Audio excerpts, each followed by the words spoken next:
Donc, comme je disais, ou du moins, comme mon confrère le disait, on a tous entendu parler de l'intelligence artificielle.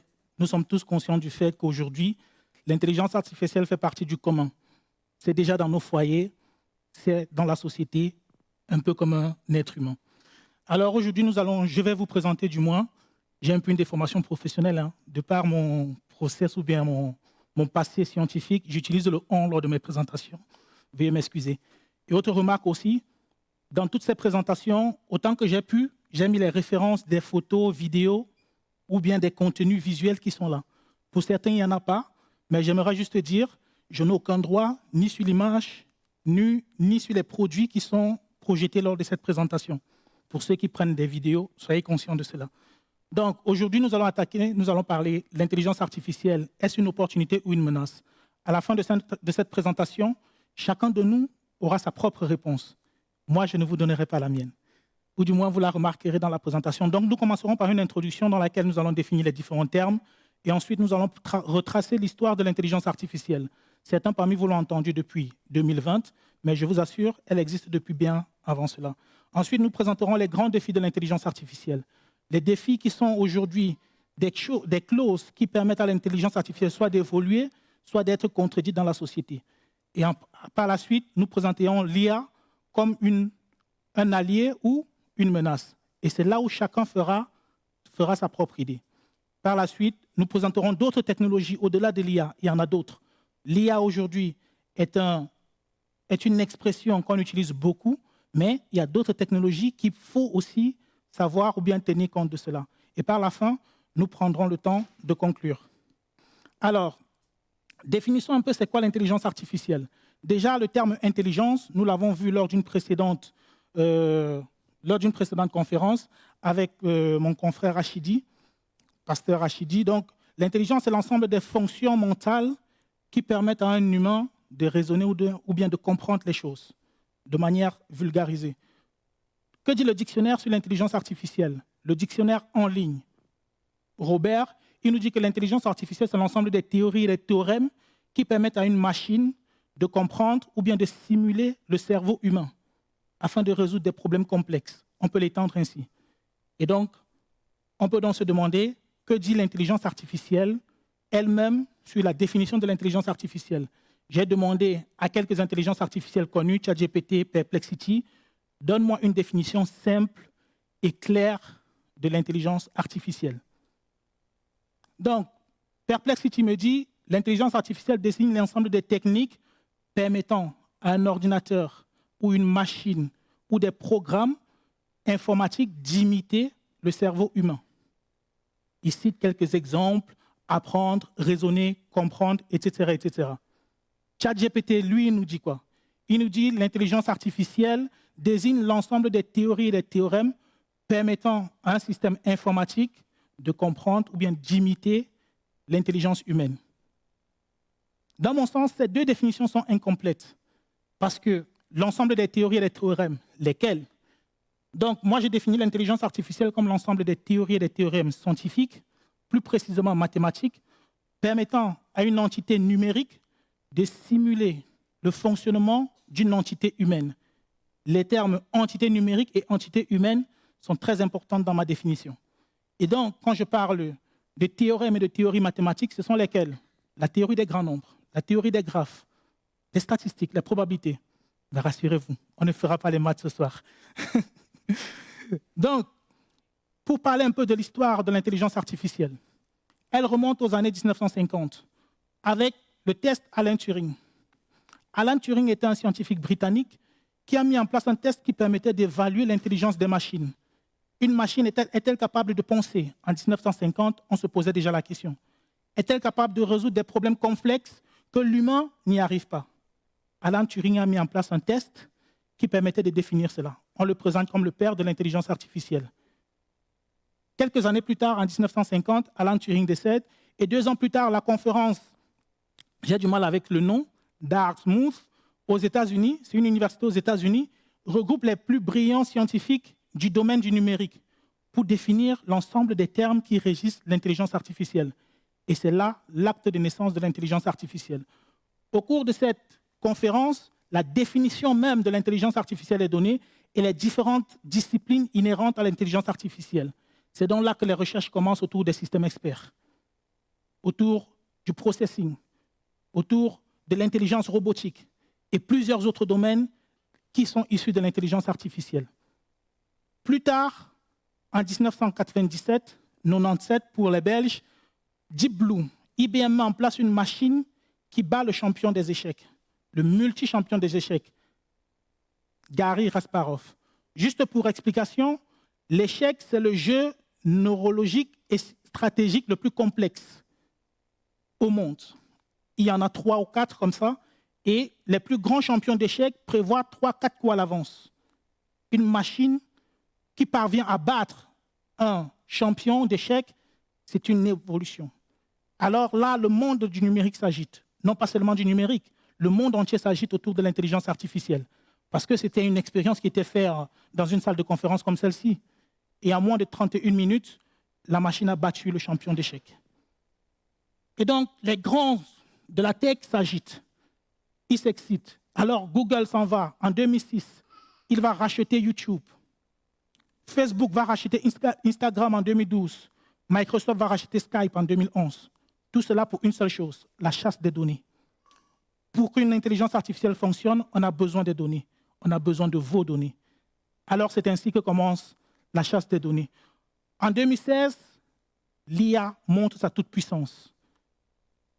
AlphaGo de DeepMind, acquis par Google en 2014, bat le champion Go du jeu Go. Le Go, c'est l'un des 2 jeux les plus stratégiques au monde. Alors, là, c'est une aubaine. Parce qu'avec ce qu'a fait déjà Deep Blue et avec ce qu'a fait AlphaGo en 2016, l'évidence est là. Les géants de la tech ont conquis le monde avec l'intelligence artificielle. Si ce n'est pas encore un fait, c'est déjà écrit. Et donc, c'est comme ça que commence l'entraînement des modèles. Facebook va vous proposer des jeux. Regarde à quoi tu vas ressembler dans 60 ans. Algorithme de vieillissement. Les gens jouent, on entraîne le modèle. YouTube va vous proposer, tu aimes cette vidéo, est-ce que tu aimerais celle-ci? Recommandation. Les algorithmes sont entraînés par les utilisateurs. Et c'est ainsi qu'on évolue. Skype va vous dire, écoute, floute l'image derrière toi. Transposition d'image. Aujourd'hui, on appelle ça des filtres. Mais à la base, on a tous contribué à entraîner ces modèles. Et plus tard, l'intelligence artificielle doit évoluer.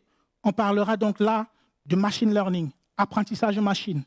Une machine qui apprend à reconnaître un visage, c'est une femme, c'est un homme. Une machine qui apprend à reconnaître, ça c'est une voiture, ça c'est un vélo.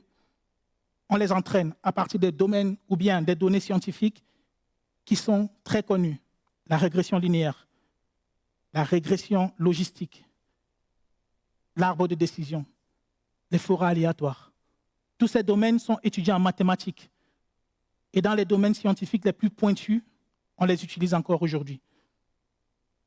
En 2016, apparaît donc l'IA générative. C'est une IA capable de s'entraîner elle-même. Plus tu l'utilises, plus elle apprend. Elle apprend de ce que tu lui donnes. Elle apprend de ce que les autres lui donnent. Elle apprend de la société de tous les jours. Mais à la base, c'est ce que vous avez mis sur Facebook, sur Instagram, sur vos réseaux sociaux. Et enfin, en 2024, les gouvernements et les États s'y intéressent. Le premier pacte autour de l'intelligence artificielle et sur l'intelligence artificielle voit le jour. C'est l'Union européenne qui la met à jour. On l'appelle AI Act. Ce n'est pas traduit, on ne traduit pas. Donc, AI Act, si vous voulez lire, c'est un document de près de 124 pages sur Internet. Vous pouvez la trouver. Elle est traduite aujourd'hui en 16 langues et vous pourrez la lire. Autour de cet acte, l'Union européenne est consciente que l'intelligence artificielle fait partie du commun des hommes et elle veut prendre le pas pour gérer, administrer, monitorer, non seulement au niveau de l'utilisation, mais aussi au niveau de sa conception. Parce que les acteurs qui développent l'intelligence artificielle doivent en être conscients, ça doit être utile pour la société. Nous avons donc là les 3 grandes aires de l'intelligence artificielle. La performance des systèmes. Dans la première étape, les machines étaient faiblement performantes. Alors, on a documenté, on a expérimenté avec des algorithmes basiques. À la suite, la chasse des données ou l'explosion des données, l'explosion des réseaux sociaux et l'entraînement des modèles, dans l'exemple pris tout à l'heure. et une course effrénée de la performance. Aujourd'hui, on vous parle de GPT-4, GPT-5, GPT-6. Ça veut dire quoi? Donc, tous les domaines de l'intelligence artificielle, au fil de cet arbre évolutif, on a vu l'intelligence artificielle est née. Ensuite, l'apprentissage machine ou machine learning. Par la suite, le réseau de neurones, toujours une architecture proche du cerveau humain pour apprendre, comprendre et transcrire aussi bien qu'un homme. Avec grand H, hein, bien sûr. Ensuite, l'apprentissage profond qui permettait justement à partir des architectures développées dans les réseaux de neurones de pouvoir permettre à des programmes ou bien à des scientifiques de partir cibler juste la couche cachée qu'il veut adresser, qu'il veut toucher. Et pour finir, nous avons l'intelligence générative dans laquelle nous sommes aujourd'hui et nous cheminons. Juste pour vous faire une brève présentation, voilà l'évolution des GPT depuis 2018.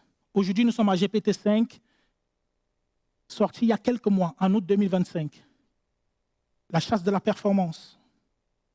Nous quittons environ la quatrième colonne, de 117 millions de paramètres ou de neurones à plus de 1000 millions de paramètres. Jusqu'où va l'intelligence artificielle, ou du moins jusqu'où pourrait-elle aller? À titre de comparaison, le cerveau humain compte entre 86 et 100 milliards de neurones. Une intelligence artificielle avec GPT-5 en compte déjà 1000 milliards.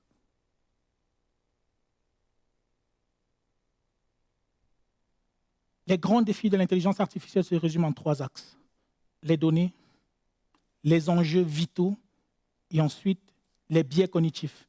Parce que toute intelligence a un biais, qu'elle soit artificielle ou humaine. Dans la première partie, les données. Avant de parler des données, j'aimerais déjà dire les défis de l'intelligence artificielle concernent tout le monde, que ce soit les utilisateurs, les initiés, les non-initiés.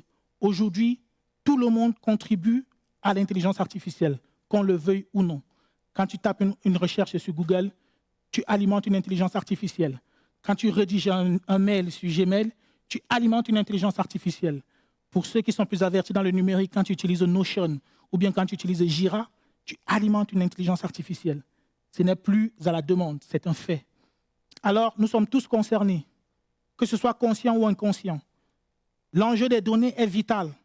C'est pour cela que la donnée est une matière première pour l'intelligence artificielle. Sans vos données, aucune intelligence artificielle n'aurait vu le jour. Et vos données ont été collectées depuis des milliers d'années, des centaines d'années. On n'a pas 100 ans tous, mais bien sûr, ils sont collectés depuis bien longtemps. Parce qu'aujourd'hui, quand une intelligence artificielle peut accélérer la production nucléaire, ce n'est pas sur les 20 dernières années qu'elle se base. Elle se base sur des milliers et des milliers d'années. Alors, pour les données, qu'est-ce qu'il y a à faire? L'Union européenne a mis en place une réglementation nommée RGPD. Réglementation générale sur la protection des données. Donc, je l'ai résumé en 4 axes ou bien 4 points. Le respect de la vie privée. Le respect de la vie privée concerne quoi? Le respect de ton intimité. Le secret professionnel. Le secret médical. Et tous les autres points. Le respect de la vie privée, c'est le premier pas, non pas seulement de l'intelligence artificielle, de tout système numérique. Et aujourd'hui, tout le monde en parle. Tout le monde en parle. Et on en a même fait un corps de métier. Aujourd'hui, dans les entreprises, il y a des personnes spécialisées RGPD. En deuxième axe, la transparence des traitements. C'est pour dire une entreprise qui collecte des données doit te dire exactement quelles données elle collecte. Quel traitement ces données vont être traitées comment. Et par la suite, qui a un droit de regard ou un droit d'accès sur ces données-là. Aujourd'hui, les entreprises, ce sont des conglomérats d'autres entreprises. Elle doit te dire de manière claire et transparente, voilà les différents acteurs qui vont intervenir sur ta donnée. En sommes-nous conscients? L'autonomie et la durée de vie. La durée de vie de vos données doivent être connues. Sur les systèmes commerciaux, Fnac, Leclerc, c'est 2 ans en inactivité. Donc, quand tu n'as pas été connecté sur ton espace depuis 2 ans, tes données doivent être supprimées automatiquement. Vous devez le connaître. L'autonomie, c'est pour dire ta donnée ne doit souffrir de rien. Tu dois pouvoir la supprimer ou la modifier à tout moment. Le 4e point, le cloisonnement et l'exclusivité. Une entreprise a le droit de garder tes données pour elle et ne pas les changer avec d'autres. Le cloisonnement, une donnée qui est collectée pour un besoin X ne peut pas être utilisée pour un besoin Y sans ton consentement. Et donc, combien de solutions d'intelligence artificielle connaissez-vous qui respectent ces 4 points?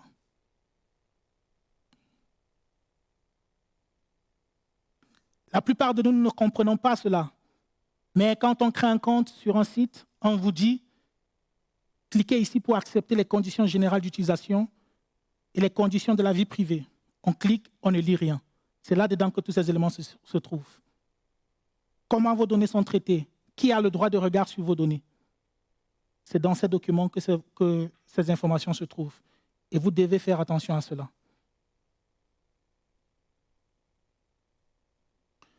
Un exemple, il y a quelques mois de cela, ou bien quelques années, en 2025, quelques mois, une entreprise a détecté une faille, ou du moins des hackers ont détecté une faille sur l'assistant domicile Siri de Apple, qui permettait d'échanger tes données avec des millions d'autres utilisateurs, sans ton consentement propre.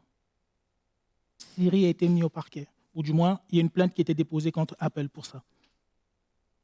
Non-respect de la vie privée.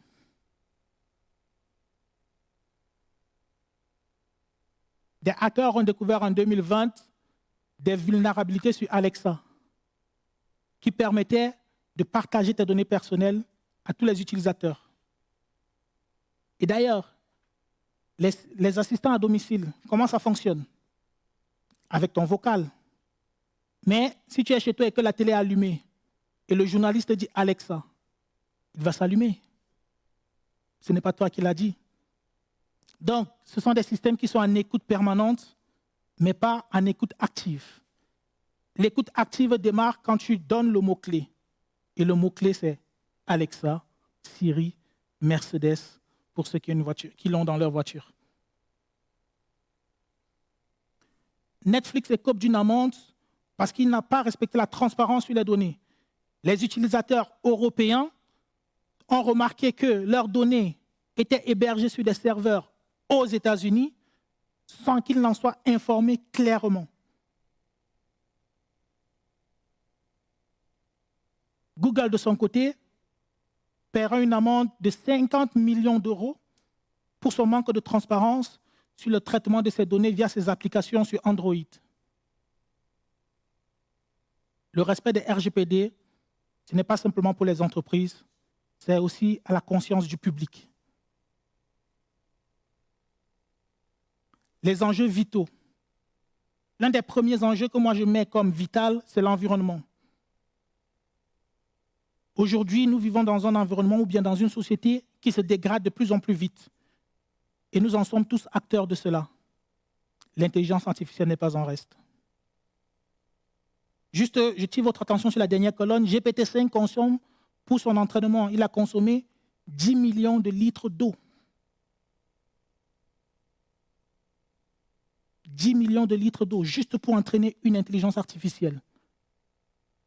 Une seule. Énorme. Elle a produit plus de 900 tonnes de CO2 lors de son entraînement. L'entraînement, c'est le processus de développement, de création de l'intelligence artificielle. Donc, avant même que ce ne soit utilisé, elle a déjà produit 900 tonnes de CO2.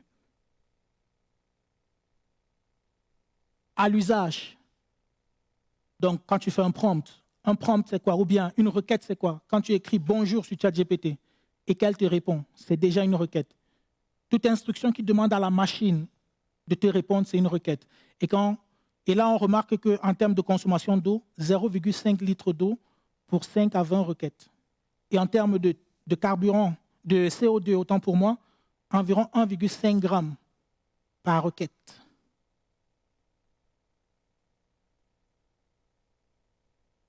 Si on compare cela à la consommation d'un ménage, je vous laisse apprécier les chiffres sans commentaire.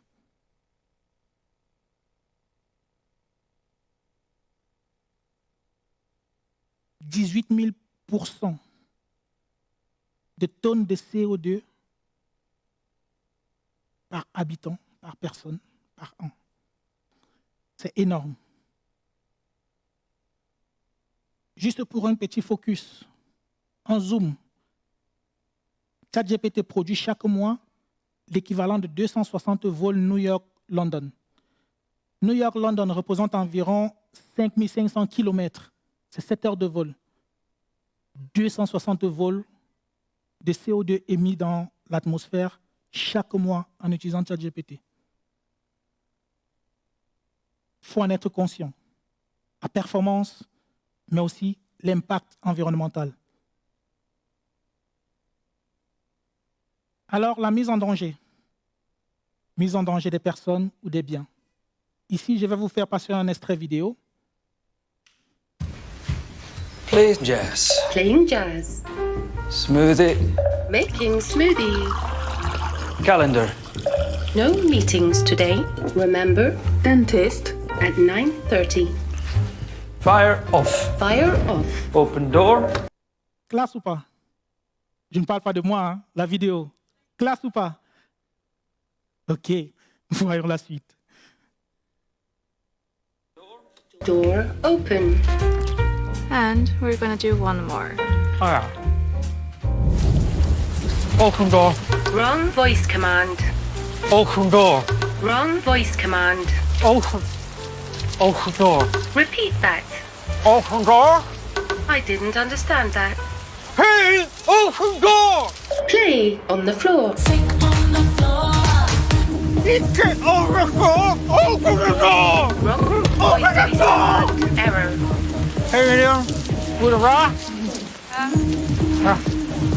Open door. Open door. Higher. Higher volume. Higher. Higher. Toujours classe ou pas? Pour être conscient, les systèmes full autonomes, de manière ingénieure, doivent toujours avoir un accès manuel. Un ingénieur bien conscient va toujours mettre un accès manuel. Mais des fois, ce n'est pas le cas. Il y a quelques mois de cela, un jeune homme de 13 ans a été arrêté par la police parce qu'il a demandé à ChatGPT, j'aurais dû masquer cette information, excusez-moi, il a posé une question très délicate à ChatGPT. Et la police est intervenue parce que les données que vous mettez sur ChatGPT sont aussi consultées par d'autres personnes. Il y a des personnes qui s'amusent bien, en tout cas, avec ces intelligences artificielles. Voilà un chercheur, si je peux me permettre, qui a découvert comment fabriquer quelque chose de dangereux avec ChatGPT. Pour la petite histoire, dans le démarrage de ChatGPT en 2018, l'intelligence n'avait aucune capacité d'aliénation. La capacité d'aliénation, c'est le fait qu'une intelligence artificielle ou bien une intelligence ne puisse pas répondre à des questions du fait de sa dangerosité ou du fait de sa non-compétitivité dans la sphère dans laquelle elle se trouve. Et donc, dans ses débuts, plusieurs jeunes, surtout à l'ère du confinement, aux États-Unis, précisément en Californie, ont demandé à ChatGPT comment, à l'aide de tous les produits que j'ai chez moi, je peux fabriquer des produits addictifs. Ils avaient la réponse. Et donc, les ingénieurs ont décidé de mettre sur ces modèles une capacité d'aliénation. Je ne répondrai pas à ces questions. Et aujourd'hui, on les voit sur plusieurs modèles. Quand tu vas demander ci ou ça, ils vont te dire non. Le troisième axe, les biais cognitifs. Toute intelligence qui évolue dans un environnement a des biais cognitifs inhérents. J'en ai segmenté en 3 parties. La première partie, les biais présents dans les données. Lors de la collecte de vos données, il y a déjà des biais présents. Donc, le biais de sélection, c'est le fait qu'on puisse choisir de sélectionner une donnée et pas une autre. Le biais d'omission, c'est le fait qu'on excluse de manière systématique un certain jeu de données. Le biais de disponibilité, c'est le fait qu'une donnée ne soit pas disponible maintenant. Alors, on va prendre celle qui est disponible, bien que la donnée qu'on attend est la plus importante, mais n'est pas disponible. Le biais de représentativité, c'est le fait que toutes les représentations ne sont pas inhérentes dans les données ou présentes dans le jeu de données. Le biais d'étiquetage apparaît lorsque une donnée peut être... On peut apprendre sur une donnée parce qu'on lui a apposé un coefficient plus intéressant par rapport à un autre. Le biais présent lors de la création ou du développement des modèles. Le biais d'ancrage, l'utilisation d'un ensemble d'hyperparamètres qui ne sont pas pertinents ou qui sont trop accessibles par rapport à ce qu'on veut attendre du modèle. Le biais du survivant, l'utilisation d'hyperparamètres qui ont fonction dans une situation d'être très satisfaisante par rapport à ce qu'on attend. Le biais de confirmation, la sélection choisie pour confirmer un style de pensée ou bien une idée conçue. L'effet Dunning-Kruger, c'est la compréhension insuffisante de tous les paramètres inhérents à une donnée. Et enfin, il y a les biais présents à l'utilisation. Les biais d'automatisation, les biais, l'illusion de connaissance et le biais de confirmation. Je ne vais pas vous assommer avec tous ces biais, j'en ai choisi 3. Le biais de sélection, le biais de représentativité et le biais de confirmation. Le biais de sélection. En science, c'est un fait. Pour étudier un phénomène dans une société, on va en choisir quelques éléments dans cette société. En science, ça s'appelle l'échantillonnage. Et toute intelligence va grossir cet effet-là. Et c'est ça qui devient un biais de sélection dans l'intelligence artificielle. Parce que cette IA qui va vous dessiner votre photo, je ne sais pas si on a pris un membre de votre famille pour l'entraîner ou bien un de vos descendants. Jamais. On a choisi, on a sélectionné un certain nombre de photos pour que cette IA puisse te dessiner toi dans quelques mois. Biais de sélection. Et donc, ce biais apparaît du fait que dans la population choisie, il y a déjà un biais inhérent.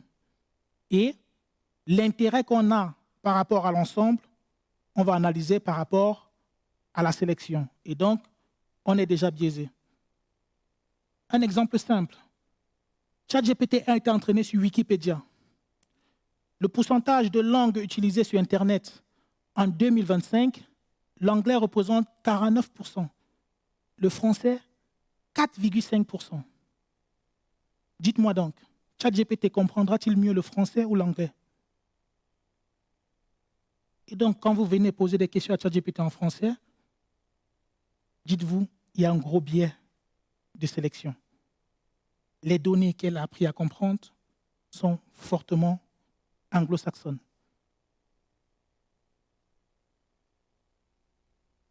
La représentativité, c'est un peu le biais dont on parle tout le temps, le racisme, le féminisme, etc., etc. Là, par exemple, dans les exemples que je fais, j'utilise l'anglais parce que l'anglais n'est pas accordé en genre. Si je veux poser cette question en français, je vais dire chef d'entreprise masculin. C'est déjà biaisé. Donc, la plupart des recherches se font en anglais parce que l'anglais ne s'accorde pas en genre. Donc, on n'accorde pas l'adjectif ou bien le verbe au féminin, etc. Donc, ici, par exemple, c'est DALL-E. DALL-E, c'est l'intelligence qui génère les photos dont OpenAI est propriétaire. OpenAI, c'est aussi le propriétaire de ChatGPT. Quand on lui demande de nous représenter, nous sommes en 2022, c'est quoi un CEO? Un chef d'entreprise. Voilà le résultat qu'il nous donne. Y a-t-il un biais ou pas? Il y a un petit biais. Il n'y a aucune femme, il n'y a aucune personne genrée là-dedans, ou bien noire ou arabe, dans ce qu'il nous représente. Il faut 83 itérations pour pouvoir voir une représentation de minorité. 83 itérations. Ici, la scientifique Joy, aux États-Unis, lors d'une conférence TED, elle fait voir quelque chose d'important et de frappant. un modèle de reconnaissance faciale qu'elle a elle-même conçu n'arrive pas à détecter son visage. Il faut qu'elle mette un masque blanc pour que son visage soit détecté. Et c'est lors d'une conférence TED.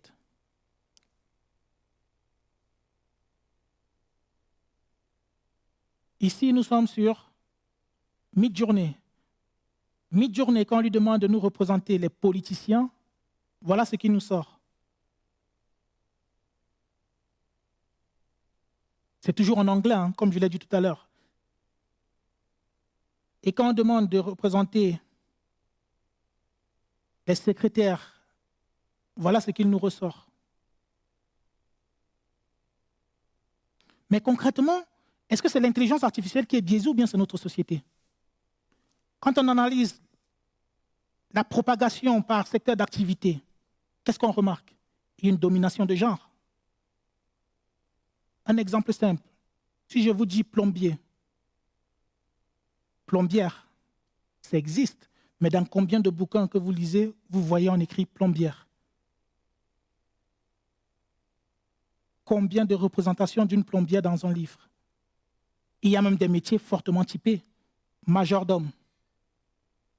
Homme, il fait quoi dans ce métier?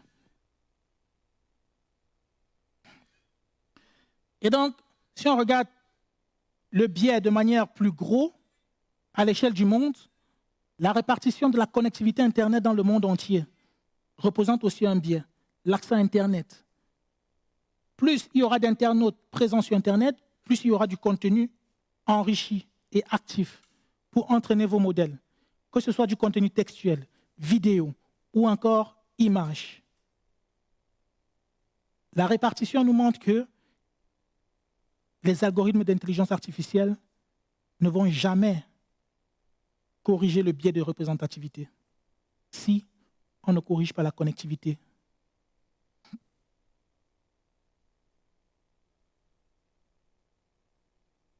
La représentativité linguistique, c'est ce que j'ai présenté au tout début. Et donc, analysons un peu le biais de confirmation. Le biais de confirmation, c'est le fait de cheminer sur un schéma de pensée et de ne pas en sortir. Nous avons des intelligences artificielles qui sont fortes dans cela. Et donc, nous avons ce que les faits disent et ce que moi je crois, ma croyance personnelle. Et je ne sors pas du petit cercle entre ce que les faits disent et ce auquel je crois. Je surestime cela et je néglige tout le reste, ou je sous-estime une partie et je considère les autres sans intérêt. Par exemple, concernant ChatGPT, en 2023, on demande à ChatGPT à partir de quelle année tes données ont été arrêtées. Parce que ChatGPT, ce sont des données sur Internet. Il reconnaît que son dataset s'arrête en 2021. Mais quand on lui pose une question sur 2022, il donne une réponse.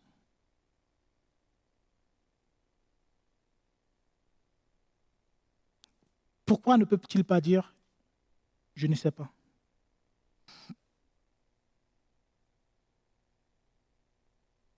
L'intelligence artificielle, vous la considérez comme un allié ou une menace? Je vais vous présenter un certain nombre d'études de cas dans lesquelles nous allons voir comment l'intelligence artificielle a permis à certaines institutions ou entreprises d'améliorer leur processus. En premier, là nous sommes en 2025, c'est tout récent, en Belgique. L'État belge compte améliorer ses finances publiques à partir d'une intelligence artificielle capable d'optimiser cela et leur faire gagner 4 milliards d'euros. Allié ou menace? Allié ou menace? Gagner 4 milliards, c'est bien. Bien vu. Pour faire cela, l'intelligence artificielle doit analyser vos impôts, vos fiches de paye, vos déclarations statutaires d'entreprise ou, à titre personnel, tout ce que vous faites comme activité, l'intelligence artificielle va y passer. Et il va dénicher le moindre centime que vous devez verser. Et en plus, c'est un service qui est fait avec Google encore. Donc c'est Google qui a fait cette étude et qui propose cela à l'État belge. Et donc pour vous, êtes-vous prêt à ce qu'une intelligence artificielle analyse vos finances sans votre consentement? À chacun de se faire sa propre idée. Toujours dans la même lancée, l'administration fiscale va utiliser l'intelligence artificielle pour contrôler les déclarations d'impôts. Alliés ou menaces?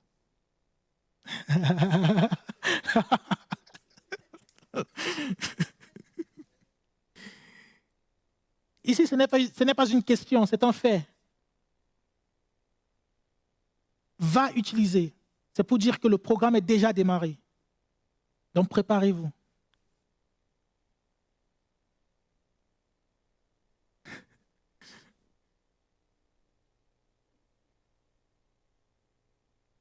Là, c'est notre pays, le pays voisin en France, l'IA pour améliorer les services publics. Ici, ils veulent concevoir une intelligence artificielle qui va, à partir des avis des utilisateurs, pouvoir améliorer les services administratifs, tous les services publics, alliés ou menaces.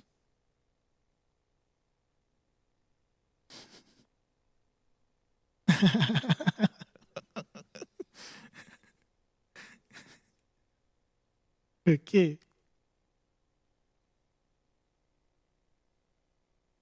On parle d'intelligence artificielle, on parle aussi d'armement. Et beaucoup de questions se posent. Que deviendra la guerre à l'ère de l'intelligence artificielle? De manière déjà singulière, pourquoi il y a les guerres? Et aujourd'hui, vu que les puissances ou bien les États investissent 30% plus sur l'armement, et ils disent dissuasif, que sur l'éducation, alors que deviendra la guerre à l'ère de l'intelligence artificielle? En 2024, un drone de test en Turquie a tué 7 civils. Un drone armé lors d'un test. Pourquoi utiliser des armes réelles? Pourquoi utiliser des balles létales lors d'un test? La conscience civile, ou du moins des pouvoirs détenteurs des technologies, n'est pas la même que la sensibilité du public.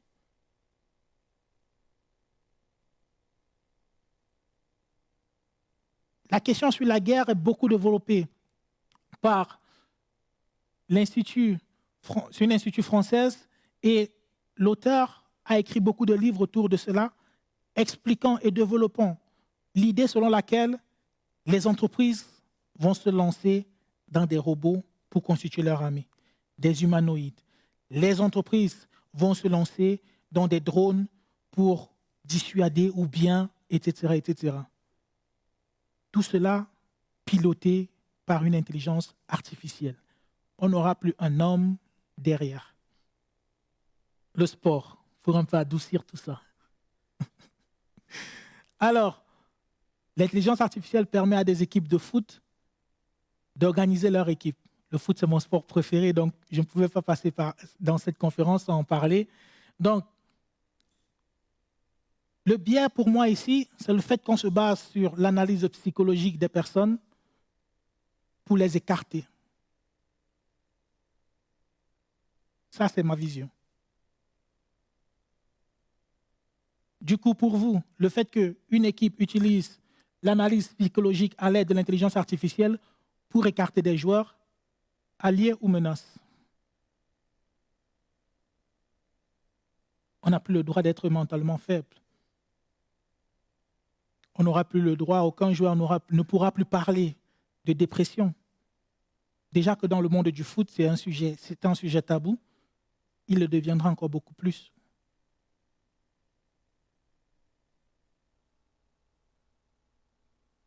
Liverpool et Google ont développé une intelligence artificielle capable de conseiller des coachs sur la stratégie à mettre en place sur le terrain. Alliés ou menaces? Menace pour qui? Menace pour qui? Maintenant, l'enjeu ne se joue plus au niveau de la performance. Ça se joue au niveau du portefeuille. L'équipe qui aura le plus d'argent à investir sur l'intelligence artificielle aura le plus de moyens de gagner.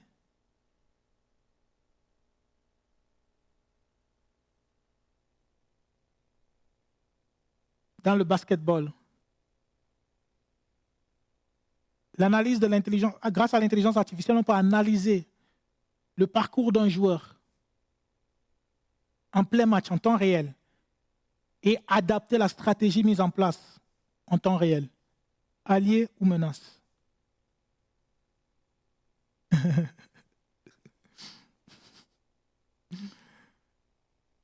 Et oui, mon équipe préférée, mon joueur préféré.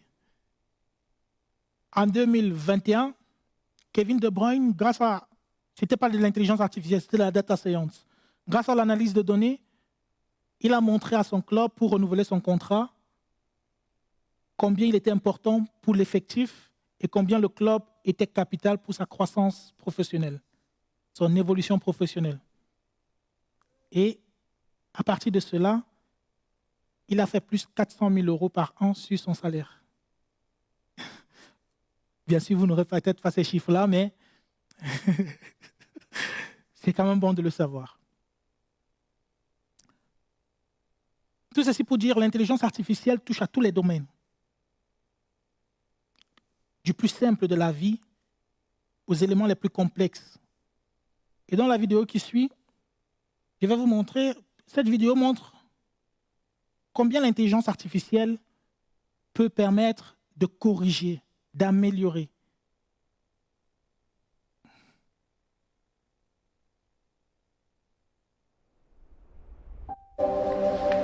Today is an opportunity for Anne and Bill to have a conversation through our brain decoding. We just trained some new models yesterday. The device is an electrocorticography grid, which is attached to a pedestal, which is screwed onto the participant's skull. Anne is the very first person to have this combination.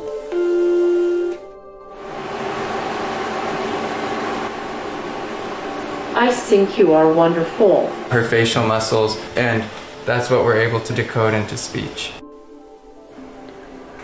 Hey Anne, how's it going? It is good to see you. I was thinking about running to the store. What time will you be home? In about an hour. Do not make me laugh.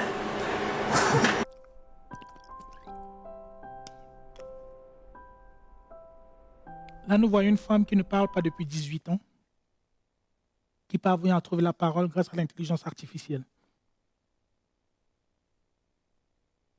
Allié ou menace? Vous connaissez ce visage?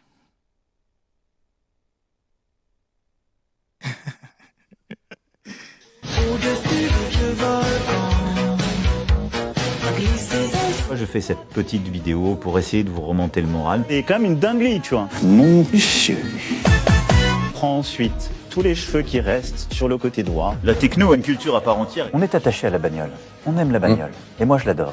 Et tu voudrais qu'elle soit en haine ce soir. De luxe, n'hésite pas à t'abonner pour plus de vidéos. Bisous, mes petits loups. Bien joué. Là, c'est plus clair. C'est sur sa page Instagram officielle. Hein. Je ne l'ai pas fabriqué. Il s'est servi des différents deepfakes que certaines personnes ont mis sur Internet pour faire la publicité de l'événement qui se passait à Paris en mars 2025 autour de l'intelligence artificielle. Sur un ton un peu humoristique, il a permis de capter l'attention d'un public très jeune. Allié aux menaces. C'est plus de l'humour. Donc, au-delà de l'intelligence artificielle, il y a des technologies qui doivent aussi attirer votre attention.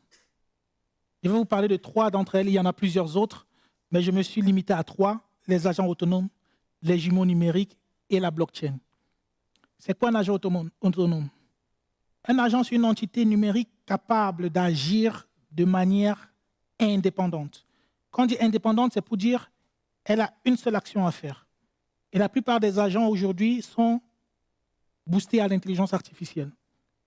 Un exemple. Si tu veux faire une omelette et que tu veux constituer ce système, ou bien le fait de faire une omelette, tu vas en faire un système multi-agent.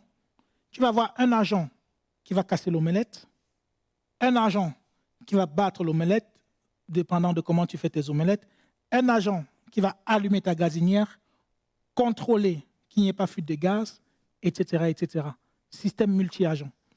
Aujourd'hui, tous les grands acteurs de l'intelligence artificielle, OpenAI, qui détient la licence sur GPT, Google, sur Gemini, etc., mettent en place des systèmes multi-agents. C'est-à-dire des bulles numériques cloisonnées qui ne vont faire qu'une seule tâche. Si tu veux qu'elle lise tes mails et réponde à tes mails, elle ne fera que ça.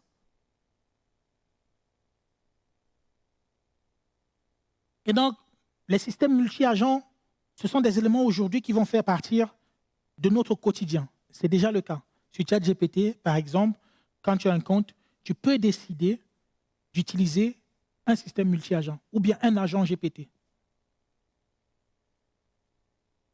Les jumeaux numériques, c'est ma nouvelle passion. C'est quoi un jumeau numérique? C'est une représentation numérique d'une entité vivante. Je vais vous faire voir un exemple. Là, vous ne la voyez pas.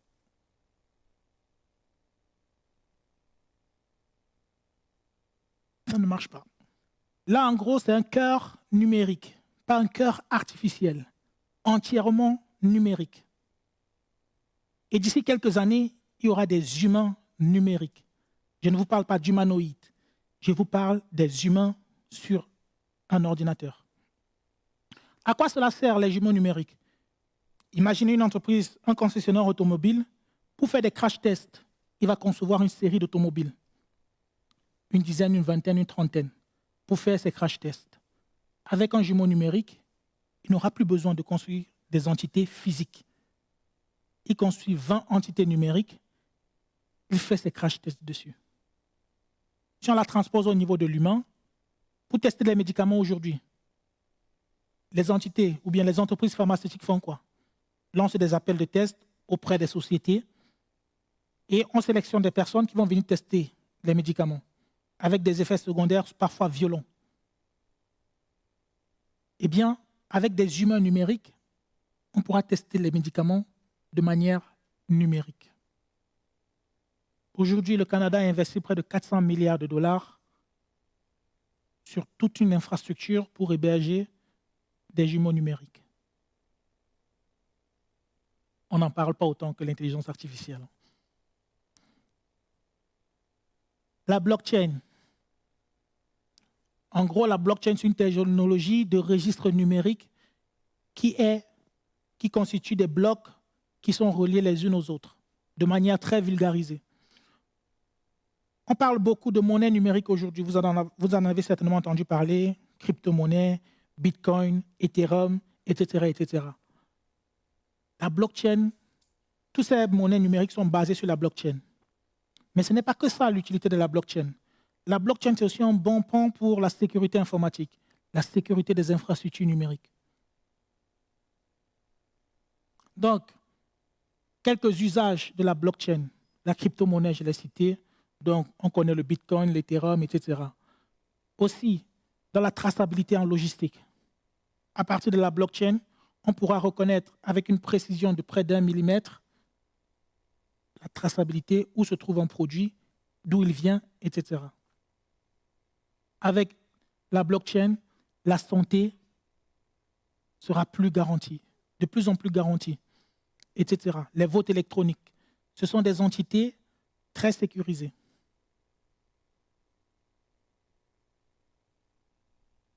Je ne peux terminer cette présentation sans faire quelques recommandations. Donc, j'ai voulu faire une recommandation aux utilisateurs, que vous soyez utilisateur averti ou non averti, ou alors que vous soyez juste un enthousiaste de l'intelligence artificielle. Et j'ai fait une recommandation pour les développeurs. Donc, premièrement, pour les utilisateurs, des études scientifiques ont montré que l'utilisation quotidienne de l'intelligence artificielle dégrade l'activité neurologique, ou du moins l'activité intellectuelle. Modérez votre utilisation de l'intelligence artificielle. Modérez l'utilisation des mineurs.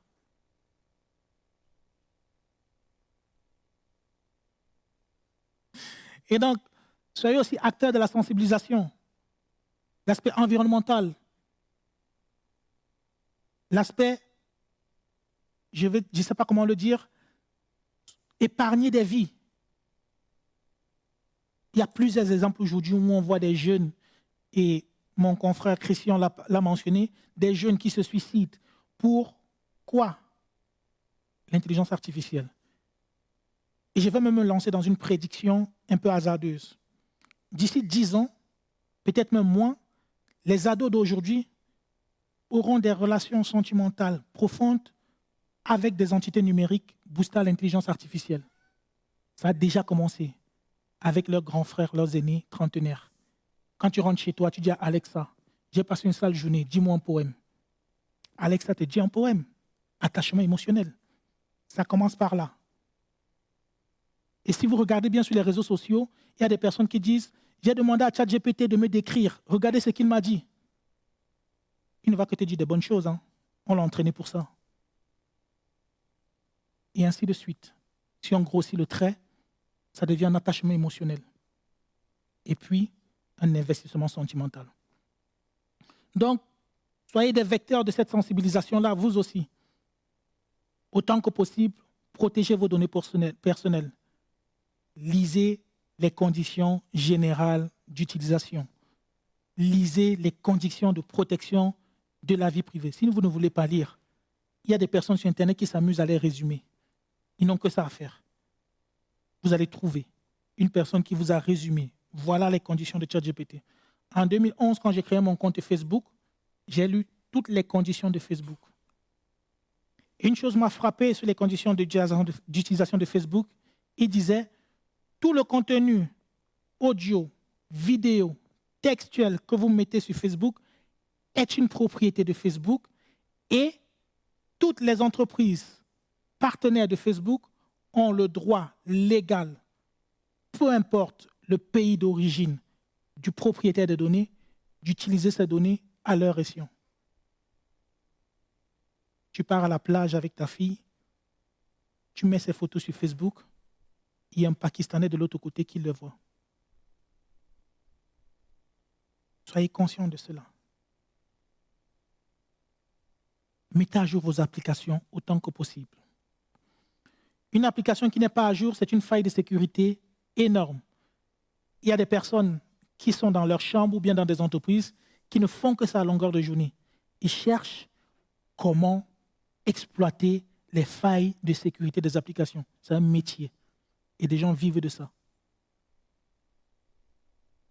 Mettez vos applications à jour autant que possible. Donc, quelques recommandations pour les développeurs. La question que moi je vais donner aux développeurs, quand on veut développer une intelligence artificielle, on doit toujours se poser la question, c'est quoi une bonne intelligence artificielle? J'ai développé un petit framework. À titre personnel, je ne l'ai pas encore évalué sur le plan scientifique. Donc, ça c'est à titre personnel. Une bonne intelligence artificielle est une intelligence artificielle qui fonctionne sur 5 axes. La souveraineté, la justice, la bienveillance, l'autonomie et l'éthique. Et au travers de ces 5 axes, on peut voir la responsabilité, la robustesse, la gouvernance. J'ai le droit de gérer mes données à ma guise. Aussi, la transparence et la pérennité. La pérennité, c'est-à-dire le système, peu importe l'environnement où je me trouve, il fonctionne identiquement. La plupart des systèmes aujourd'hui fonctionnent avec un aspect que je vais dire la géographie. Non pas la géolocalisation, la géoreprésentation. On prend 2 influenceurs. L'un, aux États-Unis, on dit à Atlanta. Même âge, même conditions de vie. L'autre, en France, on va dire, à Lille. Les deux créent une chaîne YouTube. Ils parlent ils ont le même contenu. Selon vous, après 6 mois, qui aura le plus de vues? Pourquoi? Parce que l'IA, non pas seulement sur la langue, là où il a créé son compte, YouTube, c'est une entreprise américaine. Et c'est la même chose. Ne parlons plus alors des personnes qui se trouvent en Afrique.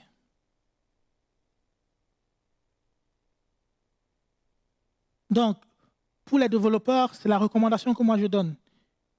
Il faut lever le voile des biais et aussi des stéréotypes sociaux qui sont accentués au travers des algorithmes et avoir conscience que notre travail en tant que développeur, surtout en tant qu'être humain, c'est de contribuer à l'épanouissement de tous, avec ou sans la solution que nous développons. Je vous remercie.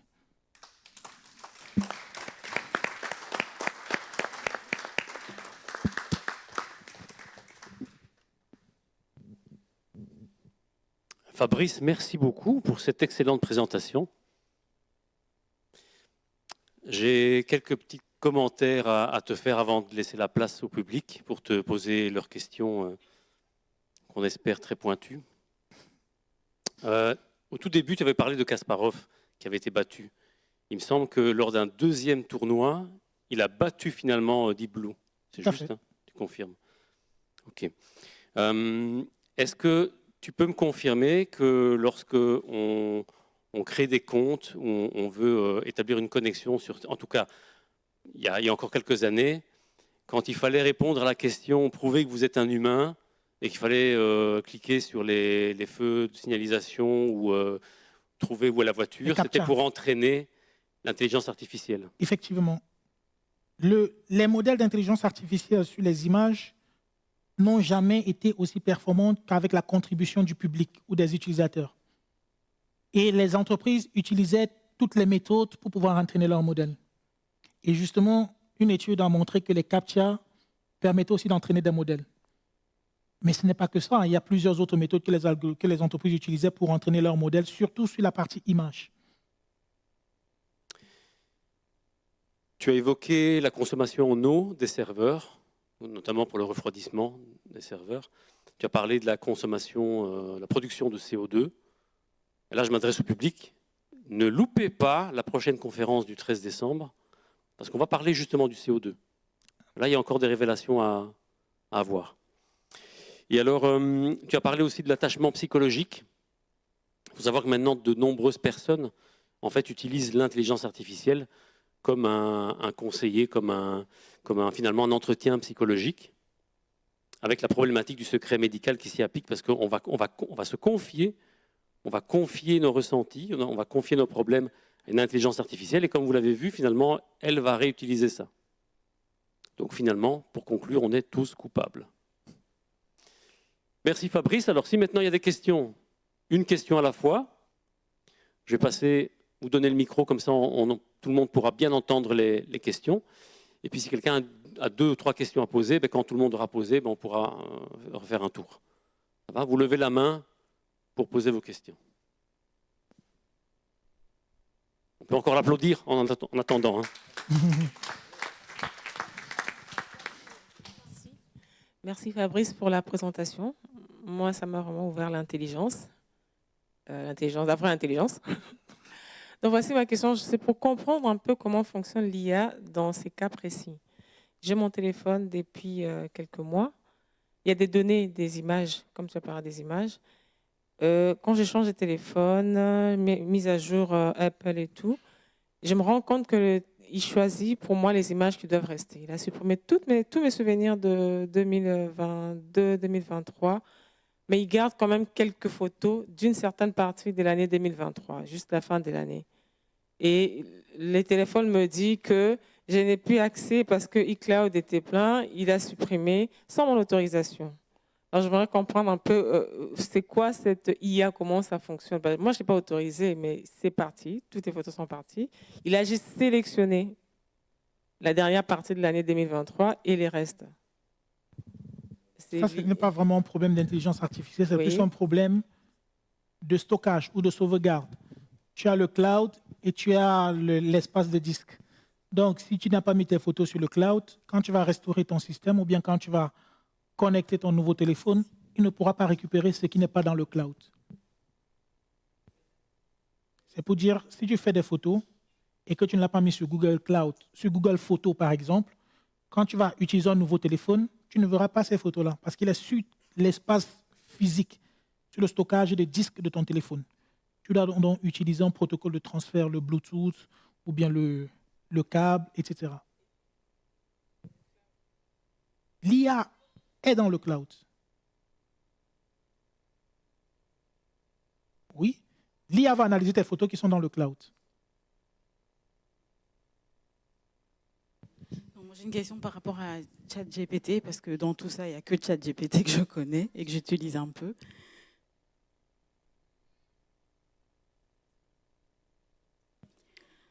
Donc, quand on pose une question à ChatGPT, mais qu'on n'a pas de compte, est-ce que ça enregistre les questions de la même façon?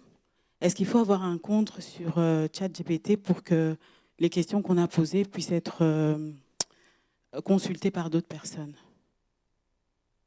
Ou bien la version simple? De manière singulière, aucune autre personne ne consulte tes questions ou bien tes données sur ChatGPT.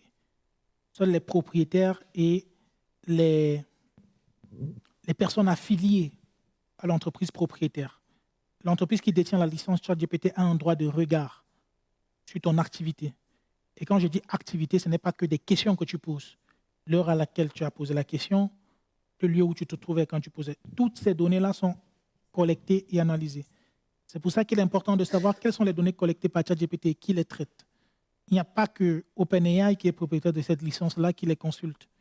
Il y a plusieurs autres parce qu'ils sont en partenariat avec d'autres entreprises qui veulent développer d'autres services, toujours à l'endroit des clients, du public que vous êtes ou bien que nous sommes. Et donc, ils ont le droit de regard et le droit d'accès sur ces données-là. Peu importe. Tant que c'est sauvegardé, c'est bon. Ils ont le droit de regard. Oui, merci beaucoup Fabrice pour ton exposé. Alors, ma question est la suivante. Quelle est la mission de l'IA? On sait qu'il y a plusieurs types d'intelligence artificielle. Quelle est la mission? Qu'est-ce que les concepteurs avaient en vue?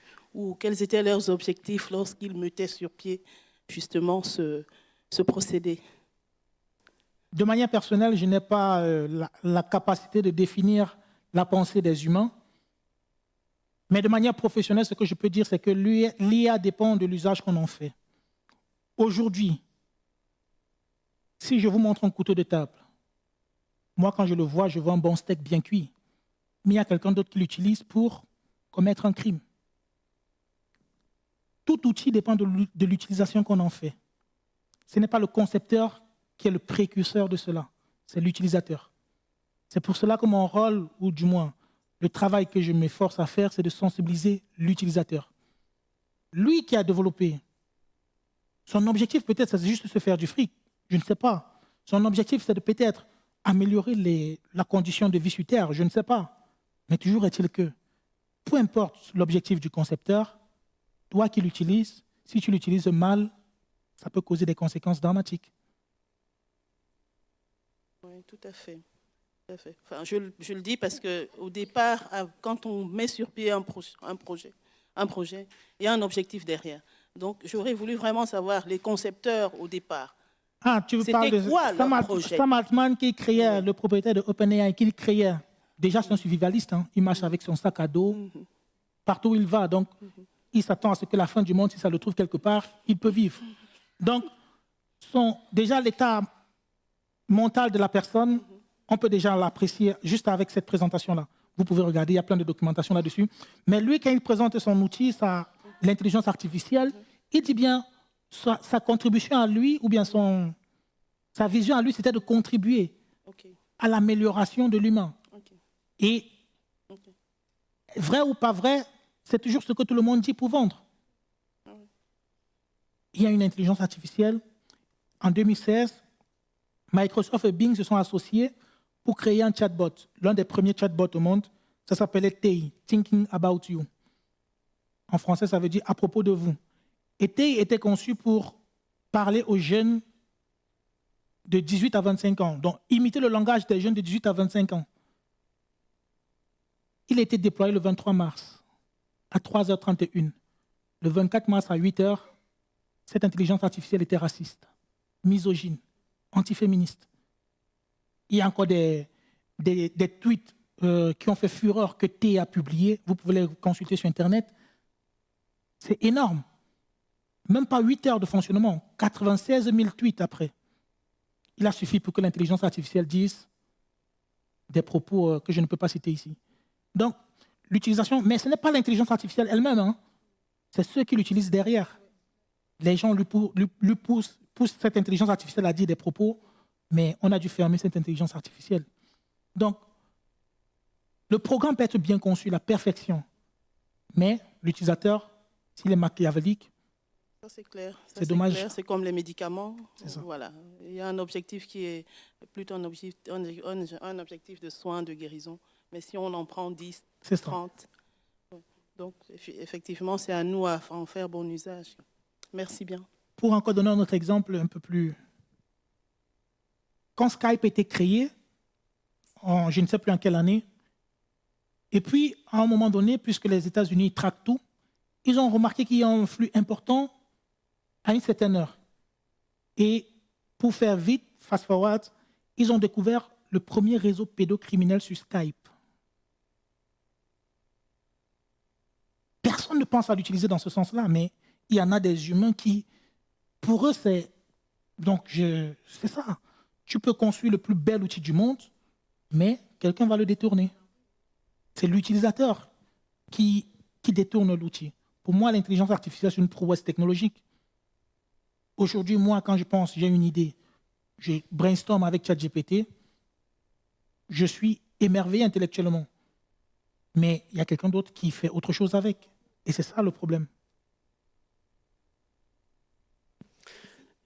Il y a aussi un autre aspect, j'interviens juste une parenthèse, il y a un autre aspect, donc finalement, l'intelligence artificielle, puisque finalement, ça s'entraîne sur base des données que les humains donnent. Ils alimentent avec ça. Dans certains domaines, par exemple, si on prend les graphistes, il y en a beaucoup qui s'insurgent contre les logiciels de génération d'images, parce qu'ils disent, bon, maintenant, on a un métier qui va disparaître, parce que finalement, il y a plein de modèles différents qui permettent de générer tout ce qu'on veut. On l'a vu tout à l'heure avec les images que j'ai montrées. Certaines on voit tout de suite que c'est généré, d'autres, c'est beaucoup plus difficile. Et finalement, d'autres disent, mais oui, ok, une intelligence artificielle va générer des images, mais elle ne peut générer même des logos ou quoi que ce soit d'autre, de choses qui ont déjà été faites par l'humain. Et si les humains n'utilisent plus que ça, l'intelligence artificielle va se baser sur ses propres créations. On va tourner en rond et on va arriver en fait à une dérive où ce qui sera généré sera de moins bonne qualité. C'est intéressant parce qu'il y a beaucoup de personnes, comme je vous ai dit, il y a des personnes qui ne sont là que pour s'amuser. Vous avez déjà vu la discussion entre deux intelligences artificielles? Ce sont des expériences que les gens ont fait sur Internet. Deux téléphones connectés à ChatGPT qui parlent, ils s'échangent des vocaux. Même pas 5 minutes après, ça devient des insultes. C'est pour vous dire combien, à un moment donné, il faut être conscient du fait que la qualité humaine ne peut pas être reproduite à la perfection. Ça, c'est impossible. L'intelligence artificielle telle qu'elle est aujourd'hui, on l'améliore. Il y aura des défauts. On l'améliorera encore dans 100 ans. Mais le point à relever ici, c'est que si dans ton métier, l'intelligence artificielle te challenge, ou bien l'intelligence artificielle te met out de ton travail, ça veut dire que tu n'as pas fait quelque chose qu'il fallait que tu fasses. Aujourd'hui, l'enjeu n'est plus pour les jeunes qui sont encore en études, et moi c'est ce que je conseille à beaucoup de gens, l'enjeu n'est plus de connaître à la perfection ce que tu dois faire. C'est de connaître où trouver la bonne information et comment la proposer au mieux pour le business, la société, peu importe le cadre dans lequel tu te trouves. Donc, finalement, si l'intelligence artificielle, puisqu'elle s'entraîne avec ce qui est généré encore aujourd'hui, dans quelques années, bien sûr, il y aura plus de contenu intelligent. C'est même déjà le cas aujourd'hui. Aujourd'hui, il y a plus d'objets connectés dans le monde que d'humains. Donc, Aujourd'hui, si l'intelligence artificielle s'entraîne sur les données qui sont produites, les objets connectés, montres, capteurs de température, tout ça, ça produit plus de données que des humains aujourd'hui. Donc, le débat pour moi aujourd'hui, c'est plus sur la question de comment est-ce qu'on se renouvelle. Quand on remonte l'histoire de l'humanité depuis les révolutions industrielles, tu as parlé du fait que l'intelligence artificielle prend le boulot des personnes. Ça ne relève pas d'aujourd'hui. Depuis bien des années, dans les supermarchés, on a mis des automates à la place des caissières. Tout cela remonte à bien longtemps. On n'a pas attendu l'intelligence artificielle pour virer des gens et remplacer par des automates, par des machines. Ça s'est fait déjà bien avant. Mais aujourd'hui, l'enjeu qui est là, c'est qu'on a une entité qui peut aussi bien performer sur le plan intellectuel et les capacités humaines que toute autre chose. Donc c'est ça l'enjeu pour moi. Se renouveler et comment? J'ai répondu à ta question. Super. Ok. Bonjour. On a dit une question. Je peux tricher avec... Ok. Ok. À partir... Je sais que par exemple, quand on publie des photos, on n'aime pas trop publier les photos des enfants parce qu'on se dit qu'on ne sait pas ce qu'on va en faire sur les réseaux. Et tu viens de confirmer qu'il faut qu'on fasse attention à ce qu'on partage. Maintenant, ma question, c'est à partir de quel âge tu pourrais conseiller qu'on puisse initier les enfants à l'intelligence artificielle? Mon avis sur cette question est très radical. Je ne vais pas la donner ici, mais il y a une loi qui donne la majorité numérique. C'est 13 ans. La majorité pour qu'un enfant ait un compte ou bien accès à un contenu Internet, c'est 13 ans. Ça, c'est dans toute l'Europe. Aux États-Unis, je ne sais pas quel âge c'est. Référez-vous par exemple à cela. À minima, mais toujours avoir un regard sur ce que l'enfant fait et comment il utilise ses outils. Tablette, téléphone, Internet, le contrôle parental, activez-le sur les devices que vous donnez à vos enfants. C'est important non seulement pour la sécurité, mais aussi pour la santé mentale de vos enfants. Les scientifiques ont montré aussi que l'exposition trop exagérée à la lumière bleue des téléphones dégrade aussi l'acuité visuelle, la capacité neurologique mentale de l'enfant. Il y a tellement d'études là-dessus. Donc, référez-vous à ce que la loi dit déjà, c'est déjà une bonne excuse. Et ensuite, essayez de cadrer cela sur un plan familial ou bien sur un plan personnel. Donc, en partant dans l'idée de ce cadre, dans quelle mesure on pourrait l'utiliser de manière raisonnable? Parce qu'on a dit qu'on doit faire aussi attention à l'écologie, etc., etc. Mais donc, quel est le cadre le plus... Pour ne pas poser des questions du genre « bonjour, comment ça va ?» Donc, dans quel cadre on pourrait dire « ok, là, on peut l'utiliser et là, ce n'est pas utile ?» Si on se réfère juste à l'intelligence artificielle, il faut déjà que l'enfant ait la majorité intellectuelle, ait la connaissance intellectuelle. Il y a des personnes à 14-15 ans qui montent des projets réels dans la société. Donc, le problème, c'est la personne qui est en face de quoi? C'est au cas par cas. La personne qui est en face de toi, tu dois pouvoir l'analyser. Si ton enfant, lui, tu sais que si tu lui donnes l'intelligence artificielle, tous les jours, ce sera « bonjour, comment tu vas ?» Un exemple simple. Mets Alexa devant un enfant et tu vois sa réaction. Un assistant à domicile, Alexa ou Siri ou autre, devant un enfant de 7 ans, de 8 ans, tu vois sa réaction. Matin, midi, soir, Siri, juste pour dire Siri.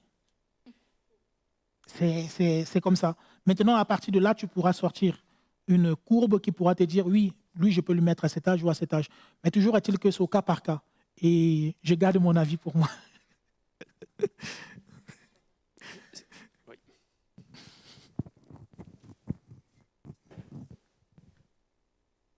Voilà, merci pour cette présentation très savante et bien maîtrisée. C'est vrai que l'intelligence artificielle est en train de révolutionner toutes les disciplines, y compris la médecine, et tant mieux. J'ai lu quelque part qu'elle propose un traitement contre les cancers qui frise la perfection. Et donc, ça donne quand même de l'espérance pour l'avenir. Mais il y a une question qui m'intéresse, moi, c'est concernant l'antichrist. Et j'ai été donc sur ChatGPT, tout de suite là. Hein. Je posais la question, et alors, ChatGPT, quel est les liens entre toi et l'Antéchrist? Voilà ce qu'il m'a dit. Hein.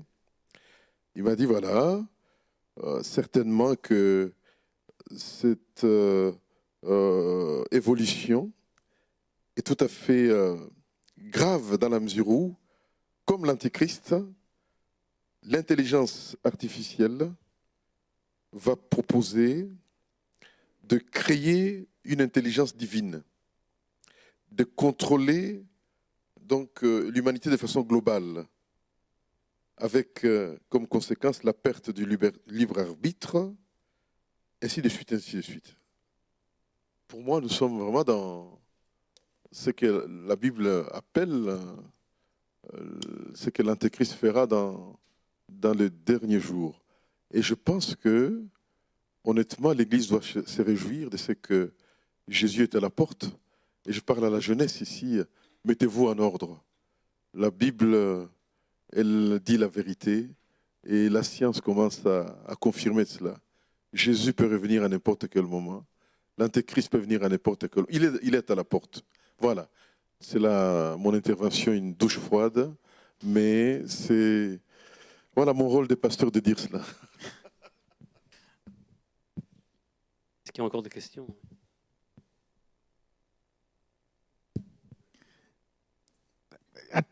Permets-moi de faire un commentaire.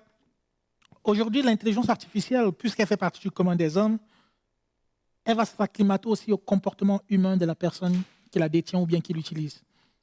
Pour moi, par exemple, j'ai vu des personnes qui évangélisaient avec l'intelligence artificielle.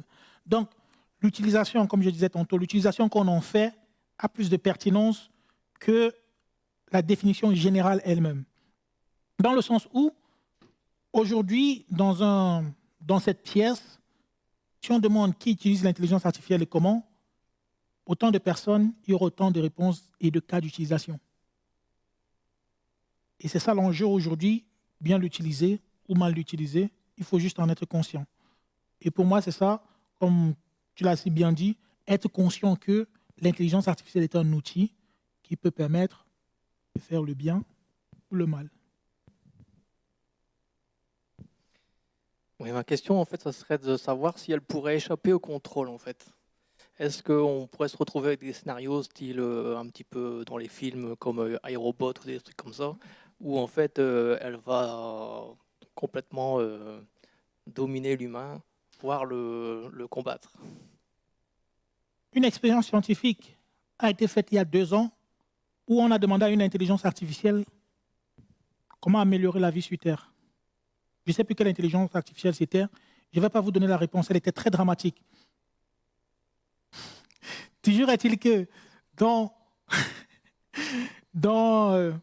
l'utilisation ou bien dans l'amélioration qui a été faite, il y a aujourd'hui des réponses prépondérantes que l'intelligence artificielle ne te donnera plus.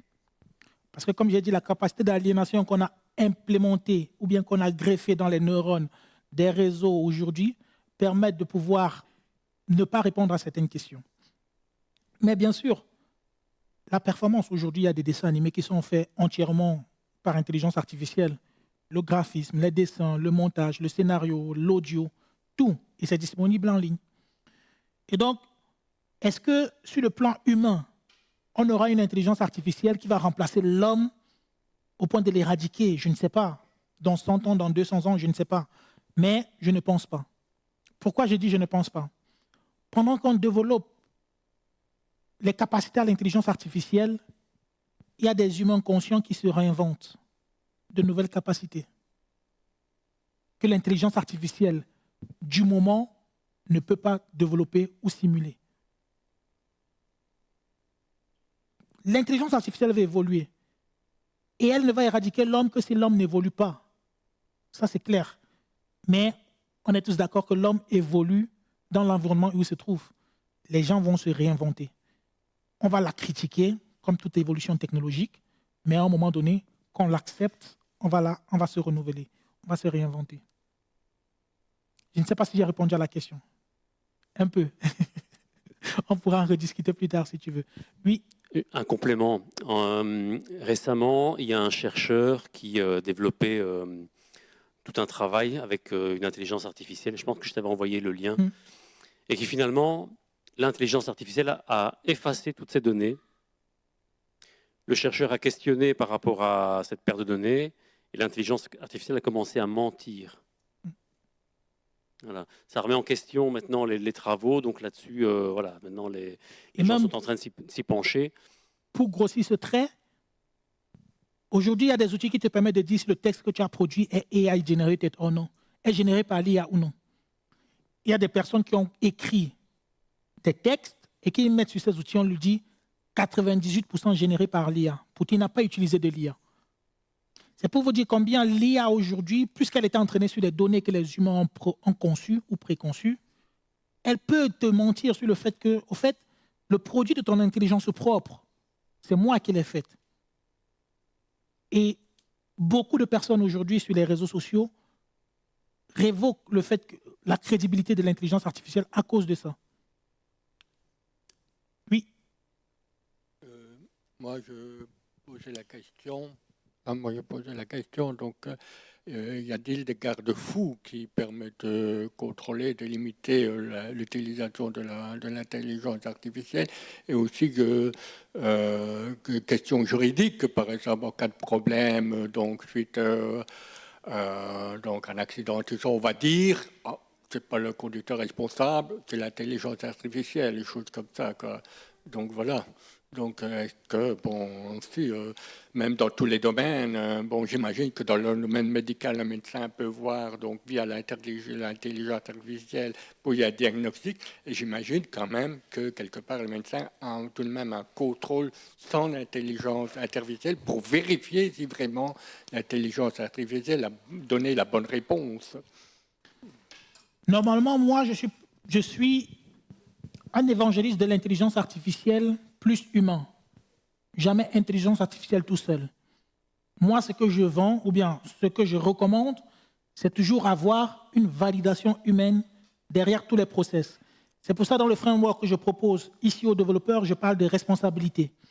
En 2020, pendant qu'on était confinés, une Tesla a écrasé un jeune homme de 7 ans parce qu'elle conduisait tout seul son propriétaire qui rentrait du boulot à 22 heures. Je ne sais plus si c'était 7 ans ou 17 ans, quelque chose comme ça. Qui est responsable? La voiture? La mairie à cause de la route? Ou alors le concepteur de la Tesla? La question de la responsabilité sur les dommages que crée l'intelligence artificielle est une question de l'heure. Et dans le AI Act, ils en parlent, mais ils n'en font pas, au fait, ils dénouent. Je ne trouve pas le mot, parce qu'ils disent les acteurs ou bien les développeurs ont le choix. Donc ils laissent le choix, ils n'imposent rien. Et aujourd'hui, c'est ça la valeur même de l'intelligence artificielle. À qui la responsabilité qu'il y a des dommages? Et on n'arrive pas à trouver la réponse. Mais bien sûr, moi, ce que je dis, moi, ce que je vends dans l'intelligence artificielle, c'est toujours de dire il faut une validation humaine. Dans tout, le médical, la sécurité, tous les domaines, il faut une validation humaine. Toujours. Et l'humain demandera à ChatGPT s'il peut valider. Ça, c'est autre chose. Alors, en conclusion, s'il y en a qui ont encore des questions, on pourrait lui poser lors du buffet. Mais laissez-le quand même manger et boire un petit peu. Si on pose la question, est-ce que quelqu'un utilise ChatGPT, ou en tout cas l'intelligence artificielle de manière générale ou pas, je pense que la question ne doit même plus être posée, puisque nous sommes tous utilisateurs, conscients ou inconscients. Mais maintenant qu'on a eu cette excellente conférence, je le répète, à nous d'être vigilants sur le partage de données, de photographies, vidéos ou d'autres informations, et de savoir à quel moment on peut ou ne pas faire une chose ou l'autre avec ce à quoi on est confronté tous les jours. Les smartphones, les outils connectés, le web, Google, etc. Merci beaucoup Fabrice. On peut l'applaudir s'il vous plaît.